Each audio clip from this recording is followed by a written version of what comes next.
So I'm just going to talk you through a exercise variation of the bridge. There's loads of variations of bridge in Pilates and in yoga and lots of different ways of doing them. So I'm going to give you a few cues here that might allow you to experience your bridge slightly differently to what you have been practicing previously. This is really good for just getting some separation and dissociation between the hip and the pelvis and the spine, but also integration to get them to move in the right pattern and all in an equal amount rather than one doing more work than another part. So we'll go through a few prep exercises and then into a variation of the bridge, and then we'll see how we go from there. So coming down onto your back, make sure you're on a comfortable surface. Trying to make sure if you've got socks on and you're on a carpet that maybe take your socks off so that you can grip down.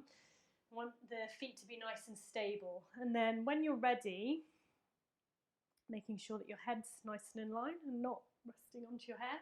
So from there, you want to make sure if you've got any neck or shoulder issues, first of all, that your shoulders are not forwards like this. You can wiggle the shoulders down onto the back one at a time. If you do that and then the ribs flare up like this, try and get a fine balance somewhere in the middle. So the ribs can stay nice and relaxed down, the shoulders are relaxed down and the collarbones are nice and wide. And then you can see the position of my head here. I want to have my gaze and my eyes facing directly up towards the ceiling.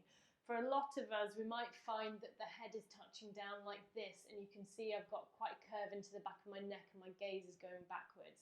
In that case, I might want to have a small pillow or a folded blanket or towel underneath my head so that as I lay my head down, then the head is nice and relaxed and my gaze is straight up to the ceiling. So hands down by your sides, palms facing up to the ceiling. That'll just help get a little bit more grounding through the shoulder blades. And then not having the feet too far away for this version, just bringing the heels so they're relatively underneath the knees. I'm just touching my toes to check that they are even and I've not got one foot further forwards than the other. I'm going to start with some pelvic tilts. So I'm in neutral at the moment, and then what I want to feel as I exhale is that my lower back starts to make contact with the mat. And I'm imagining if my pelvis was a bowl, then that bowl is rolling towards me, and then slowly rolling the bowl away. And then slowly rolling towards me, and then slowly rolling away. So the breathing with this, variation number one, if you feel that you can extend your breath long enough, you'll exhale to come in, inhale away. Exhale, and inhale. If that feels that you haven't quite got enough breath for the length of the movement, then you can exhale in, inhale, and then exhale away, and inhale, and exhale, and inhale, and then exhale, and inhale. So just seeing how you feel with that movement, that might feel quite alien. What we're trying to do here again is getting the lower back, the pelvis and the hips to all join in with one movement. You might feel that the hips want to lift up already because the back doesn't have enough movement into it. You might feel it's really difficult to get that contact of the lower back down towards the ground if the back is quite stiff. So just play about with that. It doesn't need to be big movement, it might just be quite small. Then once you feel that you've got that, we're going to do a little lift. So now we really want to focus on that connection through the feet. So rather than just feeling that you're pressing through the heels, I want you to lay the whole sole of the foot down and through the tripod of the foot, so the big toe mound, the little toe mound, and right through the center of the heel. Each point is pressing down into the mat, and then when you're ready, you're going to press down through the feet without moving anywhere, but you'll feel the muscles of the leg tense up. So have a little look at my legs, and I'm going to show you with the breath. So inhaling, exhale, press, inhale, release. Exhale, press, inhale, release. And what I'm trying to do here is really getting that pressure even and equal through the forefoot and the heel, so I'm not just pressing through the heel. Then I might be ready to move. So on my next exhale, I'll roll up.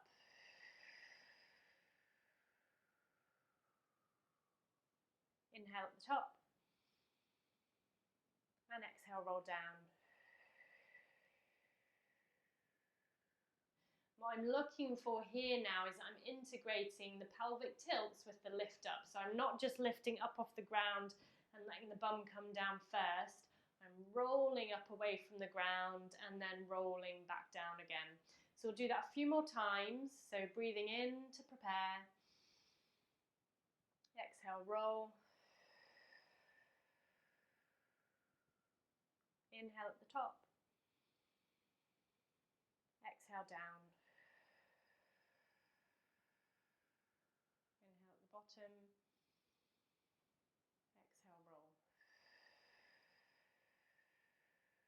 Inhale at the top. And exhale down. If your breathing feels okay with that variation, the second variation is to take one breath and one breath for each movement. So we'll inhale, prepare. This is the starting point. Inhaling. And then exhale, roll up. Inhale, roll down. Exhale, roll up. And inhale, roll down. What I'm trying to get here, to keep that weight translated forwards into the toes, I'm imagining if I had two threads through each of my kneecaps and someone was pulling on those threads like a puppet on a string, my knees are translating forwards on top of my heels so I can feel a lengthening sensation through the front of the body here, not pressing through the heels to try and arch up and pushing up in this direction. So that's where the grounding comes in, and I'm almost pulling the heels in towards my hips and pelvis and then slowly rolling down. That's going to give a little bit more integration. So see how you get on with that variation of bridge. Like I said, there's loads of other variations that you can do.